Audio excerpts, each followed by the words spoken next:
ডালটা দেখুন ওপর দিকে উঠে আসছে, অটোমেটিকই কিন্তু ওপরে উঠে আসবে। যখন ওপরে উঠে আসবে তখন বুঝতে হবে ডালটা খুব ভালোভাবে ভাজা হয়ে গেছে।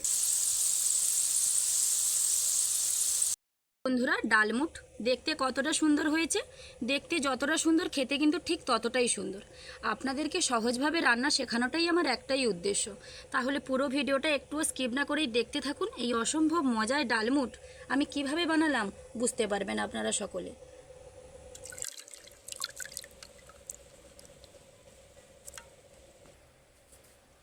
নমস্কার বন্ধুরা, আমি দেবজানি রান্নাঘরের ভিলেজ ফুডে আপনাদের সকলকেই স্বাগত জানিয়ে প্রত্যেক দিনের মতো আজকেও একটা দারুণ রেসিপি আমি আপনাদের সঙ্গে শেয়ার করব। আশা করছি আপনাদের সকলেরই ভালো লাগবে। আজকে একদমই মুখরোচক ডাল মুগের রেসিপি আমি আপনাদের সঙ্গে শেয়ার করব।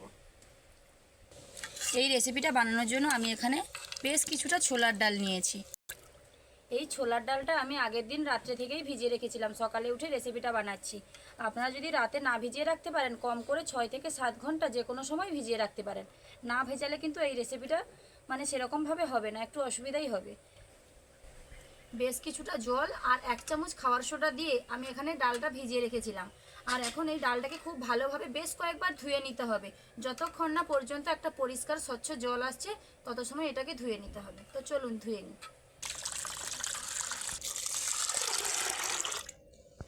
জলটা একদমই পরিষ্কার হয়ে গেছে দেখুন, যেহেতু খাবার সোডা দেওয়া ছিল তো তাই বেশ খানিকটা ঘোলা ছিল। আমি 4 থেকে 5 বার এটা ধুয়ে নিয়েছি। আর কতটা পরিষ্কার হয়েছে দেখুন। এই পরিষ্কার জলটাকেও ভালোভাবে ছেঁকে নেব।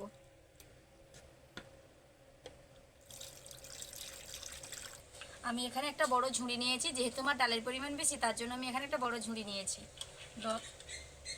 ডালটা ঝুড়ির মধ্যে দিয়ে দেব। জল ডালগুলো যাতে খুব ভালোভাবে জল ঝরে যায়, জল থাকলে কিন্তু একদমই চলবে না।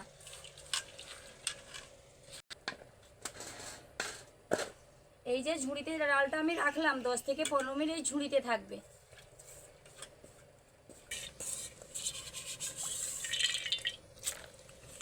মিনিটের পর ফিরে চলে এসেছি। এর থেকে যতটা জল ঝরে যাও ততটা ঝরে গেছে, কিন্তু ওপরে এক্সট্রা জল কিন্তু ডালের গায়ে লেগে আছে। তার জন্য আমি এখানে একটা পরিষ্কার গামছা আমার রান্নাঘরে একধারে মেলে দিয়েছি, সেটাতে এই ডালগুলো ভালোভাবে ঢেলে দেব।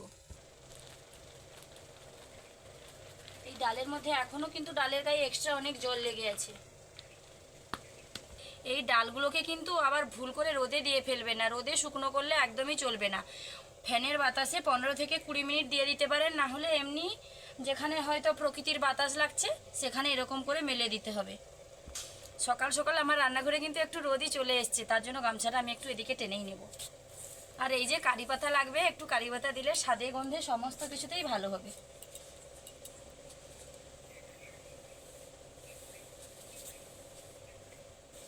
এই ডালটা এখানে 20 মিনিট মতো বাতাস পাবে, ততক্ষণে আমি উনুনটা ধরিয়ে তেলের কড়াই বসিয়ে দেব।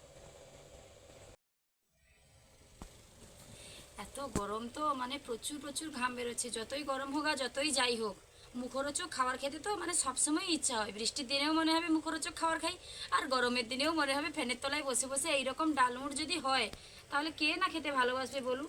তো এদিকে আমি উনুনটা ধরিয়ে নিয়েছি, কড়াইও বসিয়ে দিয়েছি। আর যদি কড়াইটা গরম হোক ততক্ষণে আমি একটা মশলা বানিয়ে নিই। ডালমুগে দেওয়ার জন্য যে মশলাটা সেটা বানিয়ে নিই। তো চলুন। প্রথমেই আমি এখানে গুঁড়ো করা চিনি নিয়েছি, দিয়ে দেবো মিষ্টি মিষ্টি স্বাদ লাগার জন্য। চিনির উপর দিয়ে দেবো লঙ্কার গুঁড়ো, দেবো হলুদের গুঁড়ো,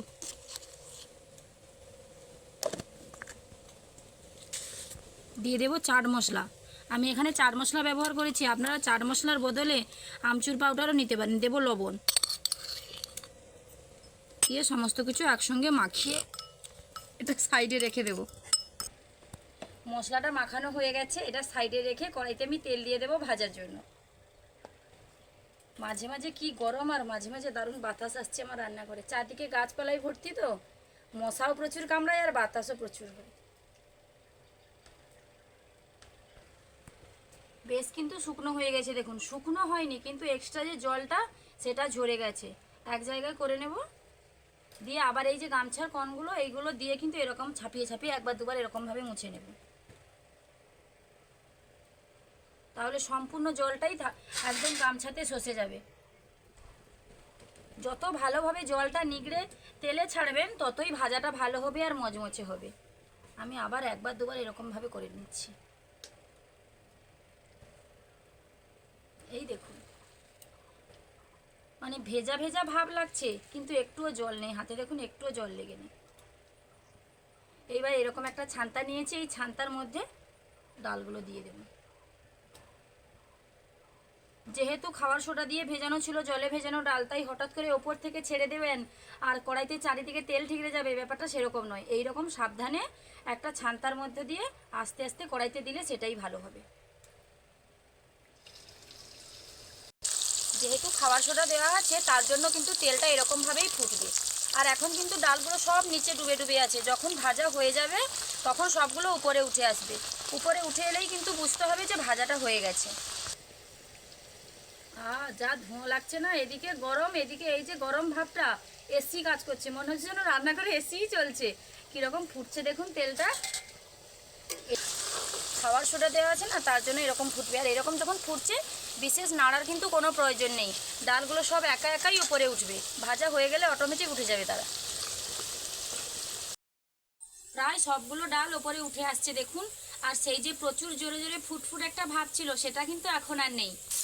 দেখুন প্রায় সবগুলো হয়ে গেছে বলে এগুলো কিন্তু উপরে উঠে উঠে আছে। আর নিচে যে কয়েকটা বাকি রয়েছে হতে, তার জন্য এই যে মাঝখানে আবার জায়গাও রয়েছে, ফুটফুট করে একটা একটা করে উপরের দিকে উঠছে দেখুন। বেশি না, বেশ কয়েকটা, আশা করি দেখা যাচ্ছে আপনাদের।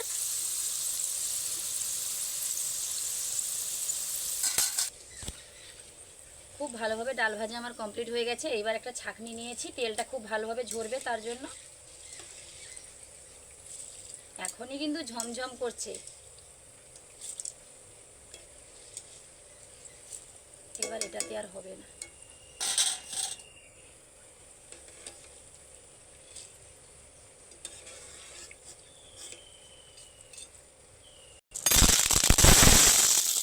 কতটা ঝনঝনে হয়েছে দেখেছেন ডাল ভাজাগুলো।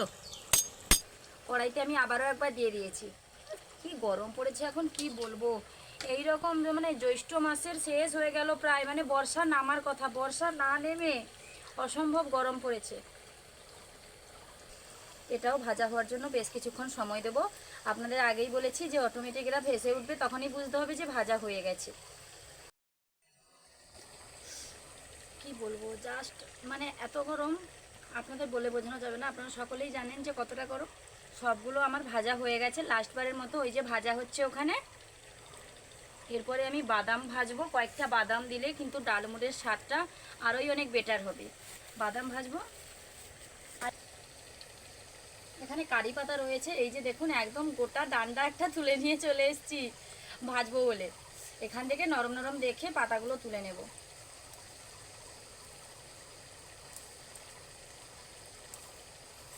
খুব বেশি কিন্তু প্রয়োজন নেই, আরও কয়েকটা নেব।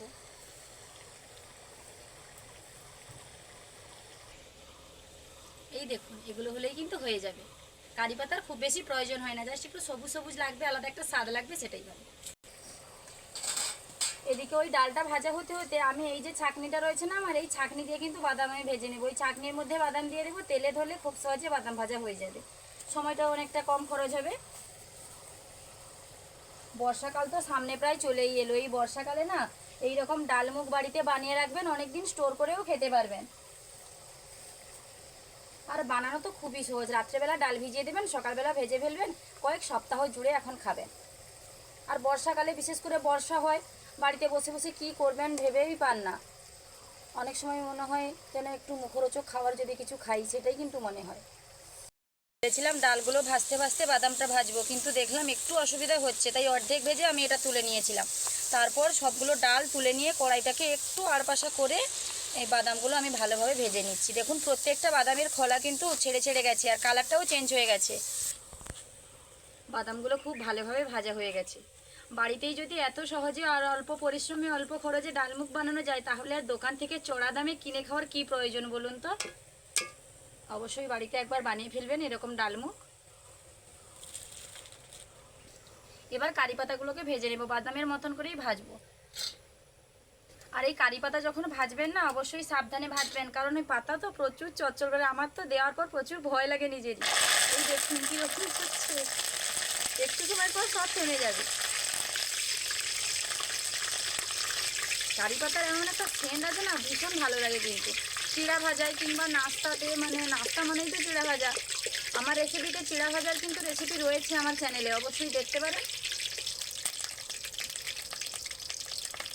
আওয়াজটা যখন একদমই বন্ধ হয়ে যাবে তখন বুঝতে হবে যে পাতাগুলো একদম সম্পূর্ণ রেডি হয়ে গেছে, মচমচে হয়ে গেছে। অবশ্য গরম গরম মচমচে হবে না, হালকা একটু ঠান্ডা হলে পর মচমচে ভাবটা আসবে। আওয়াজটা নিশ্চয়ই শুনতে পাচ্ছেন কীভাবে মচমচে হয়েছে কারি পাতাগুলো।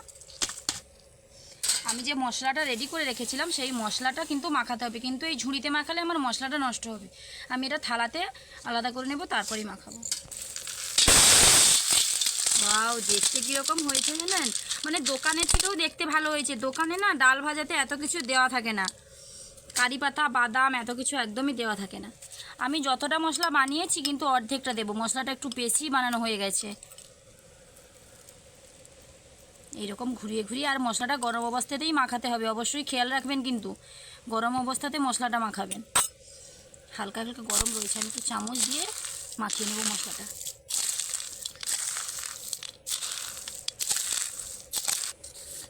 ডালমুখ কিন্তু আমার পারফেক্টভাবে রেডি হয়ে গেছে, দেখুন দেখতে কতটা সুন্দর হয়েছে, দেখলেই কিন্তু জিভে জল চলে আসবে। আপনাদেরকে আমি আগেই বলেছি, দেখলেই কিন্তু জিভে জল চলে আসার মতনই খাবারটা বানানো হয়েছে। তো চলুন আমি একবার খেয়ে দেখি।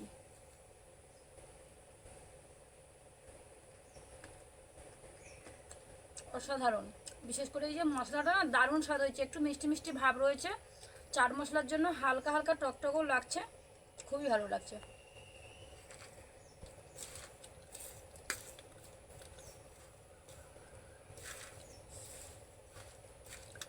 তাহলে বন্ধুরা, আমার এই ডালমুগের রেসিপি যদি আপনাদের ভালো লেগে থাকে প্লিজ লাইক কমেন্ট ও শেয়ার করতে ভুলবেন না। আর ওই রকম নিত্য নতুন রান্নার ভিডিও পাওয়ার জন্য অবশ্যই আমার চ্যানেলটিকে সাবস্ক্রাইব করে আমার পাশে থাকবেন, যাতে দিন প্রতিদিন নিত্য নতুন রান্নার ভিডিও আমি আপনাদের সঙ্গে শেয়ার করতে পারি। দেখা হচ্ছে আবারও নতুন কোনো রান্নার ভিডিও নিয়ে, ততক্ষণ সুস্থ থাকুন, ভালো থাকুন, নমস্কার।